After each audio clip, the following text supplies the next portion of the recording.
مسلمانوں گھبرانے کی ضرورت نہیں ہے، ماحول کیسا بھی ہو مصطفیٰ کی غلامی کا پٹا گلے میں ہونا چاہیے۔ میرا رب وہ ہے کہ وہ بادشاہ کو چاہے تو گداگر بنا دے، گداگر کو چاہے تو بادشاہ بنا دے۔ آپ کو معلوم نہیں، تاریخ آپ کے سامنے ہے، نمرود آیا تھا، اکڑا، اللہ نے اسے پکڑا۔ فرعون آیا تھا، اکڑ گیا، اکھڑ گیا، اکڑا پکڑا، اللہ نے اسے پکڑ لیا۔ شداد اکڑا، اللہ نے اسے پکڑا۔ چنگیز اکڑا، اللہ نے اسے پکڑا۔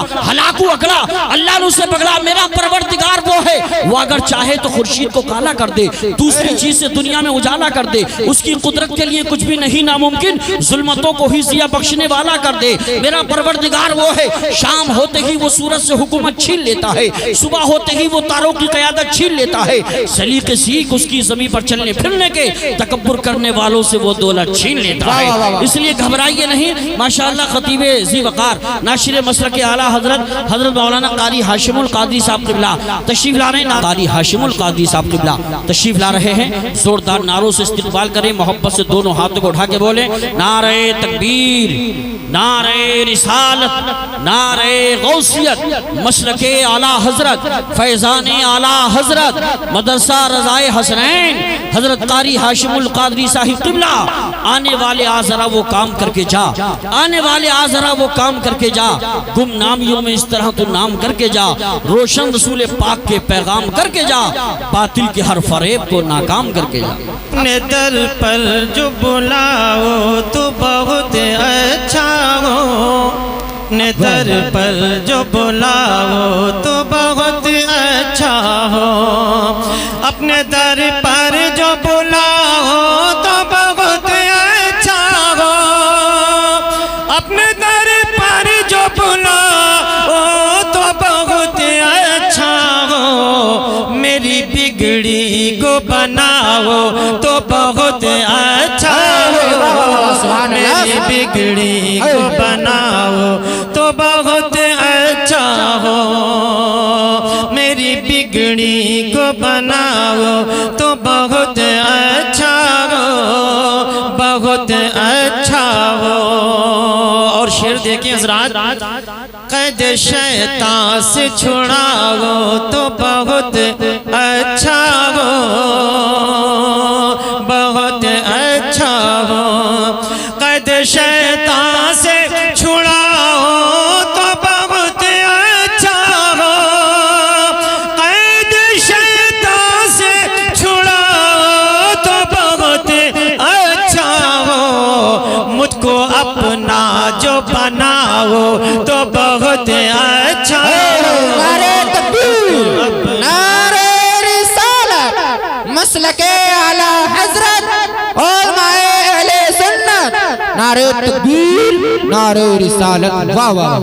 اور یہ شعر بھی دیکھیں حضرات، محبت سے سماعت فرمائیں۔ جی جی عطا ہوں۔ یوں تو کہلاتا ہوں میں، یوں تو کہلاتا ہوں بندہ میں تمہارا، لیکن یا رسول اللہ یوں تو کہلاتا ہوں بندہ میں تمہارا، لیکن یوں تو کہلاتا ہوں بندہ میں تمہارا، لیکن یا رسول اللہ یوں تو کہلاتا ہوں بندہ میں تمہارا، لیکن یوں تو کہلاتا ہوں بندہ میں تمہارا، لیکن مجھ کو اپنا جو بناؤ تو بہت اچھا ہو، مجھ کو اپنا جو بناؤ تو بہت اچھا ہو، اپنے در پر جو بلاؤ تو بہت اچھا ہو، بہت اچھا ہو۔ اور شعر تو بہت سارے ہیں، مگر آخری شعر کی حیثیت سے یہ شعر پیش کر رہا ہوں، محبت سے سماعت فرمائیں، تڑپ کے بولے سبحان اللہ، سبحان اللہ، یا رسول اللہ، یا رسول اللہ۔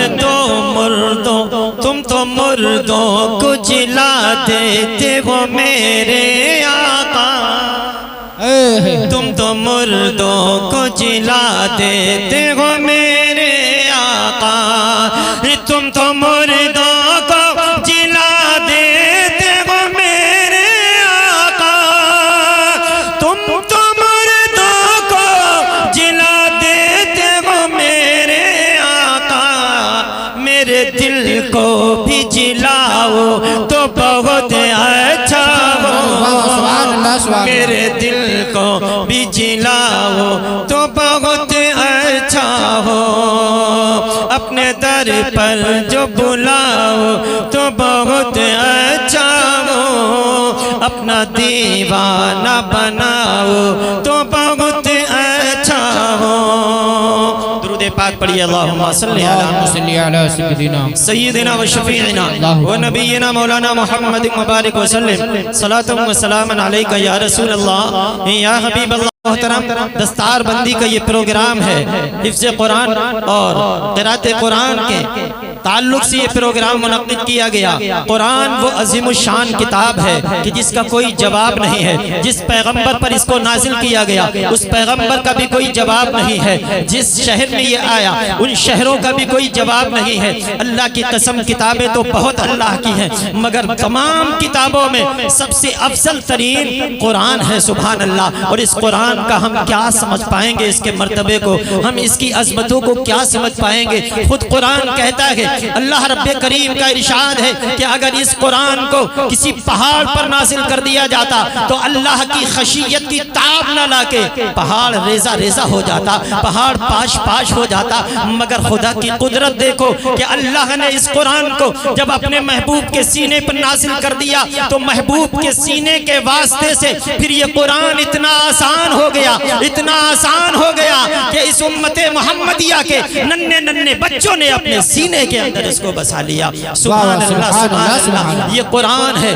اللہ اکبر۔ قرآن کے تعلق سے نبی کونین صلی اللہ تعالی علیہ وسلم فرماتے ہیں کہ قرآن کے پڑھنے والے تمام دنیا کی کتابوں کے پڑھنے والوں سے افضل ہے، قرآن کے پڑھانے والے تمام پڑھانے والوں سے افضل ہیں۔ اور قرآن کیا ہے، میں تھوڑے سے وقت میں آپ کو کیا بتا پاؤں، قرآن کیا ہے؟ اللہ اکبر۔ قربان جائیے، قرآن وہ قرآن جس کے اندر 30 پارے ہیں، وہ قرآن جس کے اندر 114 سورتیں ہیں، وہ قرآن جس کے اندر 7 منزلیں ہیں، وہ قرآن جس کے اندر 540 رکوع ہیں، قرآن وہ قرآن ہے اللہ اکبر جس قرآن کے اندر 6666 آیتیں ہیں، قرآن وہ قرآن جس قرآن کے اندر 3,22,670 حروف ہیں۔ سبحان اللہ سبحان اللہ، یہ قرآن ہے۔ اور اس قرآن کے پڑھنے پر اللہ کی طرف سے یہ حکم آتا ہے کہ جب میرا کوئی مومن بندہ قرآن پڑھتا ہے تو ایک حرف اگر تلاوت کرتا ہے اللہ اسے ایک کے بدلے میں 10 نیکیاں عطا فرماتا ہے۔ دوستان محترم، اب آپ قرآن پڑھتے جائیے اور تھوڑی دیر کے لیے اس کا حساب بھی لگانے کی کوشش کیجئے۔ اگر آپ نے صرف بسم اللہ الرحمن الرحیم پڑھ لیا، صرف بسم اللہ الرحمن الرحیم پڑھ لیا تو بسم اللہ شریف کے اندر 19 حروف ہیں۔ کتنے گنے کبھی؟ گننا تو دور کی بات ہے، پڑھنے کی توفیق نہیں ہوتی۔ بسم اللہ شریف کے اندر 19 حروف ہیں۔ اب آپ دیکھیے قرآن کے ارشاد کے مطابق اگر کوئی صرف بسم اللہ الرحمن الرحیم پڑھے تو 19 حرف کی تلاوت کی وجہ سے اس کو کتنی نیکیاں ملیں گی؟ ماشاءاللہ 190 نیکیاں اس کے اعمال میں آ جائیں گی۔ مگر جلدی سے میں اپنی بات ختم کیے دیتا ہوں کہ 190 نیکیاں بسم اللہ شریف پڑھنے پر اس کو مل جاتی ہے۔ اب آؤ ذرا میں علی مرتضیٰ شیر خدا مشکل کشا داماد مصطفیٰ حضرت فاطمہ زہرا کے شوہر نامدار حسنین کریمین کے والد بزرگوار صاحب ذوالفقار حیدر کرار مولائے کائنات کے دربار میں حاضر ہوتے ہیں۔ ہم نے مولائے کائنات سے عرض کیا، اے اللہ کے ولیوں کے سردار، اے مولا کائنات، کیا رسول گرامی وقار کا اس سلسلے میں کوئی فرمان ہے؟ تو حضرت مولا کائنات فرماتے ہیں کہ یہ عام حالات میں اگر کوئی قرآن کا ایک حرف پڑھے تو اسے 10 نیکیاں ملتی ہے، مگر مولا کائنات فرماتے ہیں میں نے اپنے پیغمبر کی زبان سے سنا، مصطفیٰ جان رحمت فرماتے ہیں اگر کوئی قرآن عظیم کو باوضو ہو کر قبلہ رو ہو کر بیٹھ کر پڑھے، اللہ کی قسم مصطفیٰ جان رحمت فرماتے ہیں پھر ایک حرف پر 10 نیکیاں نہیں بلکہ اس کے نام اعمال میں ایک حرف پر 25 نیکیاں درج کر دی جاتی ہیں۔ سبحان اللہ۔ مولا کائنات سے عرض کیا، اے مولا کائنات بس ہے یا کچھ اور بھی؟ تو مولائے کائنات فرماتے یہ تو نماز کے باہر تلاوت کا معاملہ تھا. آگے فرماتے ہیں اگر اسی قرآن عظیم کو کوئی نفلی نماز میں تلاوت کرتا ہے تو مولائے کائنات فرماتے ہیں میں نے پیغمبر سے سنا کہ اسی قرآن کو اگر کوئی نفلی نماز میں بیٹھ کر پڑھتا ہے تو پھر اس کے نامہ اعمال میں دیکھ ہر پر 10 نیکیاں نہیں 25 نیکیاں نہیں بلکہ نفلی نماز میں پڑھنے پر اس کو ایک ایک حرف کے بدلے میں 50 نیکیاں عطا کی جاتی ہیں. سبحان اللہ سبحان اللہ. میں نے عرض کیا مولائے کائنات سے اے شیر خدا اور بھی ہے کچھ یا بس؟ تو حضرت علی فرماتے کس چیز کی کمی ہے؟ مولا تیری گلی میں، دنیا تیری گلی میں، عقبہ تیری گلی میں. مولائے کائنات فرماتے ہیں یہ تو نفلی نماز کی بات تھی. اگر اسی قرآن عظیم کو کوئی فرض نماز میں کھڑے ہو کر جب پڑھتا ہے تو اللہ کی رحمت جھوم اٹھتی ہے اور پھر اس پڑھنے والے پر قرآن کے ایک حرف پڑھنے پر اس کو 10 نے کیا نہیں 25 نے کیا نہیں 50 نے کیا نہیں. آقا فرماتے گئے حضرت علی نے عرض کیا یا رسول اللہ پھر کیا حکم ہے؟ فرمایا کہ ایک حرف کے بدلے میں اللہ اسے 100 نیکیاں عطا فرماتا ہے. سبحان اللہ سبحان اللہ. یہ ہے قرآن. اب اگر آپ قرآن نماز میں پڑھتے ہیں تو ایک حرف کے بدلے میں 100 نیکیاں ملیں گی. اب میں نے ابھی آپ کو بتایا کہ اگر آپ قرآن کی کاؤنٹنگ کریں تو پورے قرآن کے اندر 3,22,670 حروف ہیں. اب ان حرفوں کو آپ 100 گنا کر دیجئے تو کتنی نیکیاں آئیں گی حصے میں؟ ایک مرتبہ اگر پورا قرآن کوئی مکمل پڑھ لیتا ہے نماز کے اندر تو کتنی نیکیاں 100 گنا. اب دیکھو یہ شعبان کا مہینہ ہے، رمضان شریف کا مہینہ آنے والا ہے. قربان جائیے حافظ قرآن کی عظمتوں پر، اس کی رفعتوں پر، اس کی بلندیوں پر، اس کے مناقب پر، اس کی علو مرتبت پر. حافظ قرآن جب اسی قرآن کو ماہ رمضان میں تراویح میں قرآن پڑھتا ہے تو اب آؤ مجھے کہنے کا حق دو. عام حالات میں جب نماز میں قرآن پڑھا جائے تو ایک حرف کے بدلے میں 100 نے کیا ہے. اور پھر رمضان شریف کا جب مہینہ آتا ہے تو یہ میٹر اور تیز ہو جاتا ہے. اللہ کے نبی فرماتے ہیں کہ کوئی ماہ رمضان میں ایک نیکی کرے تو اللہ اس کو 70 گنا عطا فرما دیتا ہے. مجھے کہنے کا حق دو ماہ رمضان میں اگر قرآن کا ایک حرف کوئی نماز میں پڑھتا ہے تو ایک حرف کے بدلے میں اسے 70 نہیں پھر 7,000 نیکی ایک حرف پر عطا کی جاتی ہے. اب حساب آپ لگاتے رہیے گا. اللہ کے دربار میں کوئی کمی لگی ہے، اس کے خزینے میں کوئی کمی لگی ہے. طلب ہے تو ذوق طلب کمی ہے تو ذوق طلب کی کمی ہے. اس لیے میرے بھائیوں میرے بزرگوں جو مانگنے کا طریقہ ہے اس طرح مانگو، جو مانگنے کا طریقہ ہے اس طرح مانگو. در کریم سے بندے کو کیا نہیں ملتا.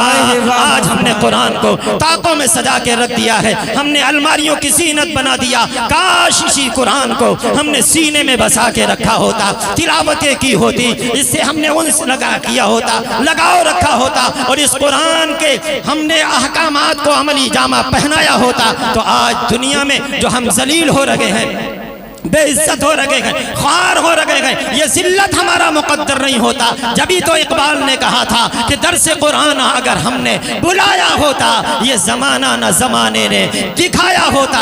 میرے بھائیوں میرے بزرگوں میرے عزیزوں بس میں آخری بات یہ کہہ کے جا رہا ہوں، قرآن ہمارے گھر میں بھی ہے، قرآن آپ کے گھر میں بھی ہے، قرآن آپ کے بھی گھر میں ہے. مگر الماریوں کی زینت بنانے کے بجائے اگر اس قرآن کو ہم نے اپنے سینوں میں بسا لیا ہوتا، اللہ کی قسم کھا کے کہتا ہوں دنیا کی کوئی بھی طاقت تمہیں زیر نہیں کر سکتی تھی. بس یہی میرا پیغام ہے. ٹائم کی قلت کے پیش نظر میں اپنی گفتگو کو یہیں پر ختم کر رہا ہوں اور یہ کہہ کے جا رہا ہوں قرآن کے ہر لفظ کو سینے میں بسا لو. سبحان اللہ. قرآن کے ہر لفظ کو سینے میں بسا لو. قرآن کے ہر لفظ کو سینے میں بسا لو. ہاں سینے میں بسا لو. طاقوں میں سجانے کو یہ قرآن نہیں ہے، طاقوں میں سجانے کو یہ قرآن نہیں ہے.